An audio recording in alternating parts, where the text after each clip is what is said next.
নমস্কাৰ বন্ধুসকল Assam geography top 20 question ভিডিঅ'টোলৈ আপোনালোকক সৌকে স্বাগতম জনালোঁ। আজিৰ ভিডিঅ'টোত আমি ডিছকাছ কৰিম আসাম জিঅ'গ্ৰাফিৰ ওপৰত। আহকচোন ভিডিঅ'টো ষ্টাৰ্ট কৰোঁ। First question, which of the following geographical lines passes through the state of Assam. আসামেদি কোনকেইটা জিঅ'গ্ৰাফিকেল লাইন পাছ হয় বুলি দিছে বা কোনটো জিঅ'গ্ৰাফিকেল লাইন পাছ হয় বুলি দিছে। অপশ্যনকেইটা দিয়া আছে। Option A tropic of Cancer, option B equator, option C tropic of Capricorn, option D none of the above. ইয়াৰ কাৰেক্ট এনচাৰটো হ'ব নন অফ দ্য এবভ। আসামেদি এটাও জিঅ'গ্ৰাফিকেল লাইন পাছ নহয়। এইটো যদি আমি অলপ ডিটেইলছত চাওঁ তেন্তে ট্ৰপিক অফ কেঞ্চাৰ ইণ্ডিয়াৰ টোটেল 8খন ষ্টেট দি পাছ হয়। সেইকেইখন ষ্টেট হ'ল গুজৰাট, ৰাজস্থান, মধ্যপ্ৰদেশ, ছত্তীশগড়, ঝাৰখণ্ড, ৱেষ্ট বেংগল, ত্ৰিপুৰা আৰু মিজোৰাম। নৰ্থ ইষ্টৰ দুখন ষ্টেট দি পাছ হয় মনত ৰাখিব ট্ৰপিক অফ কেঞ্চাৰ। সেইকেইখন হ'ল ত্ৰিপুৰা আৰু মিজোৰাম।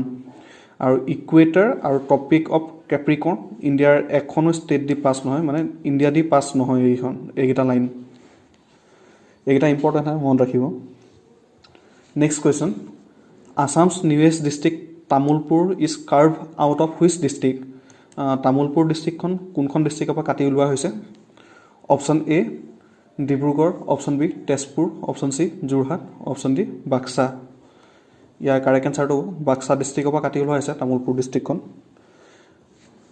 এইখন আসামৰ 35th ডিষ্ট্ৰিক্ট হয় আৰু এইখন বাক্সা ডিষ্ট্ৰিক্টৰ পৰা কাটি ওলোৱা হৈছে। এইখন ৰিচেণ্টলি কাটি ওলোৱা হৈছে 23 জানুৱাৰী 2022 এইখন ডিষ্ট্ৰিক্ট হিচাপে ডিক্লেয়াৰ কৰিছিল গভৰ্ণমেণ্টে। আৰু এইখন 5th ডিষ্ট্ৰিক্ট হয় BTADৰ। আগতে 4খন ডিষ্ট্ৰিক্ট আছিল, এতিয়া এইখন অহাৰ পিছত 5th ডিষ্ট্ৰিক্ট হৈ গ'ল এইখন। Next question, when was the Dibrugarh district carve out of Lakhimpur district. Dibrugarh ডিষ্ট্ৰিক্টখন লখিমপুৰৰ পৰা কেতিয়া কাটি ওলোৱা হৈছিল। Option A 1955, option B 1947, option C 1950, option D 1971। ইয়াৰ কাৰেক্ট এনচাৰ হ'ব 1971। ডিব্ৰুগড়খন লখিমপুৰৰ পৰা 1971ত কাটি ওলোৱা হৈছিল। তাৰ আগতে ডিব্ৰুগড়খন লখিমপুৰৰ ছাব ডিভিজন আছিল। তাৰপিছত 1971ত ডিব্ৰুগড়খন লখিমপুৰৰ পৰা কাটি পেলাই ছেপাৰেট ডিষ্ট্ৰিক্ট হিচাপে ডিক্লেয়াৰ কৰিছিল। 2 অক্টোবৰ 1971ত ডিব্ৰুগড়খন লখিমপুৰৰ পৰা কাটি ওলোৱা হৈছিল আৰু এখন ছেপাৰেট ডিষ্ট্ৰিক্ট হিচাপে এনাউন্স কৰিছিল, মানে ডিক্লেয়াৰ কৰিছিল। আৰু 1 অক্টোবৰ 1989ত তিনিচুকীয়া ডিষ্ট্ৰিক্টখন ডিব্ৰুগড় ডিষ্ট্ৰিক্টৰ পৰা কাটি ওলোৱা হৈছিল। এই দুটা মনত ৰাখিব, ডিব্ৰুগড় আৰু তিনিচুকীয়াখন 1989ত। Next question, the literature rate of which of the following district is highest in Assam. আসামৰ কোনখন ডিষ্ট্ৰিক্টৰ লিটাৰেচাৰ ৰেটটো হায়েষ্ট হয় বুলি সুধিছে। Option A Kamrup Metropolitan, option B Nagaon, option C Tinsukia, option D Nalbari. ইয়াৰ কাৰেক্ট এনচাৰ হ'ব কামৰূপ মেট্ৰপলিটেন। কামৰূপ মেট্ৰপলিটেনৰ লিটাৰেচাৰ ৰেটটো আসামৰ চবচে হায়েষ্ট হয়। আৰু অভাৰঅল 2011 চেঞ্চাছৰ মতে অভাৰঅল আসামৰ লিটাৰেচাৰ ৰেট আছিল 72.19%। আৰু তাৰ ভিতৰত মেল লিটাৰেচাৰ ৰেট আছিল 77.85% আৰু ফিমেল লিটাৰেচাৰ ৰেট আছিল 66.27%। Next question, who has been conferred with the 2021 Sahitya Akademi award for Assamese literature. Option A Anuradha Sharma Pujari, option B Mahoday Gohain, option C Abhijit Bora, option D Jayanta Madhab Bora. ইয়াৰ কাৰেক্ট এনচাৰ হ'ব অনুৰাধা শৰ্মা পূজাৰী। সাহিত্য একাডেমি 2021ৰ বিষয়ে আমি যদি ডিটেইলছত চাওঁ তেতিয়া আছামিজ লেংগুৱেজত অনুৰাধা শৰ্মা পূজাৰীক দিয়া হৈছে আৰু তেওঁক দিয়া হৈছে তেওঁ নোবেল। ইয়াত এখন অৰণ্য আছিল সেইখনৰ বাবে। বড়ো লেংগুৱেজত মাধাই ঘাঁহি তেওঁক দিয়া হৈছে তেওঁ পয়েট্ৰি কালেকশ্যনৰ কাৰণে। আৰু সেই পয়েট্ৰি কালেকশ্যনখনৰ নাম হ'ল খৰচায় আৰু হিমালয়। সাহিত্য একাডেমি যুৱা পুৰস্কাৰ অভিজিত বৰাক দিয়া হৈছে আছামিজ লেংগুৱেজৰ কাৰণে। দেউকা কোবাই যায়। আৰু বড়ো লেংগুৱেজত গৌতম দৈমাৰীক দিয়া হৈছে জিউগানাং চাহো এইখনৰ কাৰণে। আৰু বাল সাহিত্য পুৰস্কাৰ এৱাৰ্ডটো মৃণাল চন্দ্ৰ কলিতাক দিয়া হৈছে বুকুৰ ফুলৰ দৰে সেইখনৰ কাৰণে। আৰু বড়ো লেংগুৱেজত দিয়া হৈছে ৰত্নেশ্বৰ নাৰ্জাৰী ডিখুৰা চলবাথা এইখনৰ কাৰণে next question which of the following is the headquarter of Baksa district Baksa ডিষ্ট্ৰিক্টৰ হেডকোৱাৰ্টাৰ কোনখন হয় বুলি সুধিছে অপশ্যনকেইটা হ'ল option A Tamulpur option B Mushalpur option C Barpeta Road option D Goreswar ইয়াৰ কাৰেক্ট এনচাৰ হ'ব মুছলপুৰ বাক্সা ডিষ্ট্ৰিক্টৰ হেডকোৱাৰ্টাৰ হয় next question which among the following is not a principal tributary of Brahmaputra ব্ৰহ্মপুত্ৰৰ প্ৰিন্সিপাল ট্ৰিবিউটৰী কোনখন নহয় বুলি সুধিছে অপশ্যনকেইটাৰ ভিতৰত option A Subansiri option B Dhansiri option C Manas option D Sonai ইয়াৰ কাৰেক্ট এনচাৰ হ'ব সোণাইখন ব্ৰহ্মপুত্ৰৰ প্ৰিন্সিপাল ট্ৰিবিউটৰী নহয় আৰু ব্ৰহ্মপুত্ৰৰ প্ৰিন্সিপাল ট্ৰিবিউটৰীকেইখন হ'ল সোৱণশিৰি জীয়া ভৰালী ধনশিৰি পুঠিমাৰী পাগলাদিয়া আৰু Manas next question lowest population density district in Assam আছামৰ সবচে লোৱেষ্ট পপুলেশ্যন ডেঞ্চিটি থকা ডিষ্ট্ৰিক্ট কোনখন হয় ইয়াৰ কাৰেক্ট এনচাৰ হ'ব ডিমা হাছাও ডিমা হাছাওত পাৰ স্কুৱাৰ কিলোমিটাৰত 44 জন মানুহ থাকে আৰু হাইয়েষ্ট পপুলেশ্যন ডেঞ্চিটি আছামত আছে Kamrup মেট্ৰপলিয়ান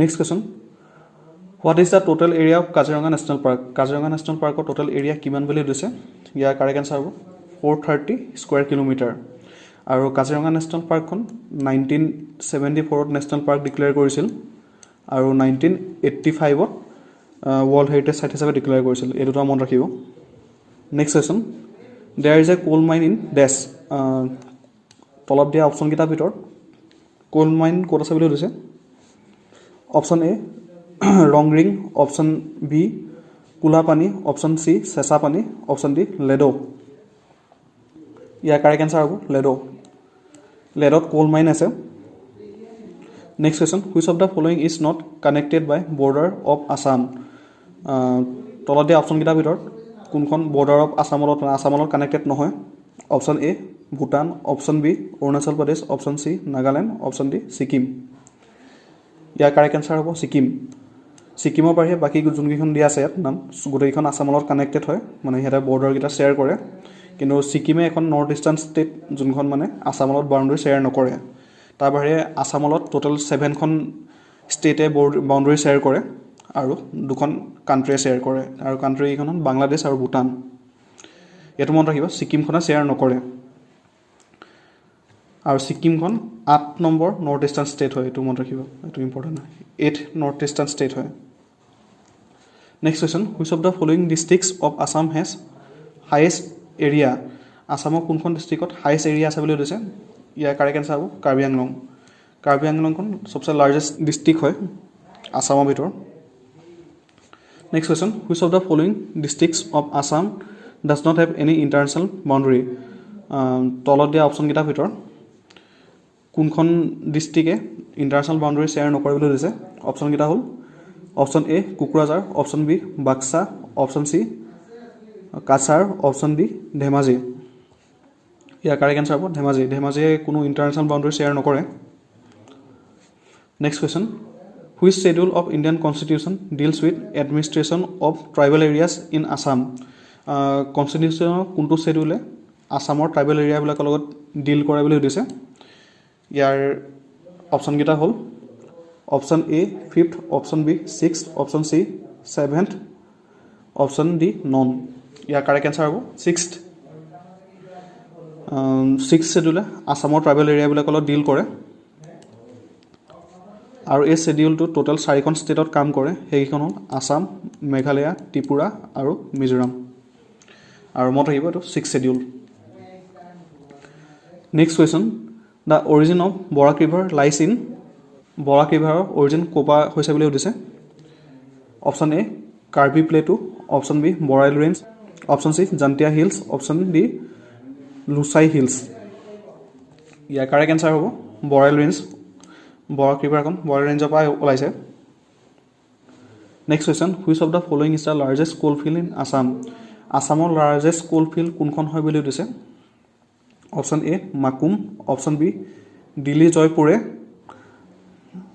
option C Mikir hills option D Singimari hills ইয়াৰ কাৰেক্ট এনসাৰ হ'ব option A Makum next question rhino day is on rhino day কেতিয়া সেলিব্ৰেট কৰে বুলি সুধিছে option A 20 October option B 17 November option C 9 December option D 22 September ইয়াৰ correct answer হ'ব 22 September rhino day celebrate কৰে next question which of the following river originate in the Naga hills Naga হিলছৰ পৰা কোনখন ৰিভাৰ ওলাই বুলি দিছে option A Subansiri river option B Bagdoi river option C Brahmaputra river option D Kameng river ইয়াৰ কাৰেক্ট এনসাৰ হ'ব বাগদৈ ৰিভাৰ বাগদৈ ৰিভাৰখন নাগা হিলছৰ পৰা ওলায় আৰু এই কামৰেং ৰিভাৰখন অৰুণাচলত কামৰেং বুলি কয় আৰু আসামত এখন জিয়া ভৰালী বুলি কয় next question in which year a earthquake sank the bank of Barak by 15 feet কোনটো আৰ্থকুইকৰ সময়ত বৰাকখন 15 ফিট তললৈ সোমাই গৈছিল option A 1839 option B 1849 option C 1859 option D 1869 ইয়াৰ কাৰেক্ট এনসাৰ হ'ব 1869 ভূমিকম্পত বৰাকখন 15 ফিট তললৈ সোমাই গৈছিল next question consider the following statement about Bodo language statement 1 it is an official language of Assam it is one of the 22 language of 8th schedule of Constitution of India it is written in Devanagari script which among the above is or are correct statements এই তিনিটা ষ্টেটমেণ্টৰ ভিতৰত কোনটো correct হয় বা কোনকেইটা correct হয় বুলি সুধিছে ইয়াৰ কাৰেক্ট এনসাৰটো হ'ব অপশন সি 2 and 3 মানে বড়ো লেংগুৱেজত 8th schedule থকা 22টা লেংগুৱেজৰ ভিতৰত আছে আৰু এই লেংগুৱেজটো দেৱনাগৰী স্ক্ৰিপ্টত লিখা হৈছে আৰু এনে আসামত আসামিজ লেংগুৱেজটো অফিচিয়েল লেংগুৱেজ হয় আসামৰ আৰু বড়োলেণ্ডত বড়ো লেংগুৱেজটো অফিচিয়েল লেংগুৱেজ হয় তেন্তে আজি ভিডিঅ'টোলৈ ইমানে যদি ভিডিঅ'টো ভাল পালে লাইক কৰিব আৰু লগৰবিলাকৰ লগত শ্বেয়াৰ কৰিব আৰু চেনেলটো ছাবস্ক্ৰাইব কৰি দিব এনেকৈ মই আৰু ভিডিঅ' বনাই থাকোঁ তেন্তে আজিলৈ আহিছোঁ ধন্যবাদ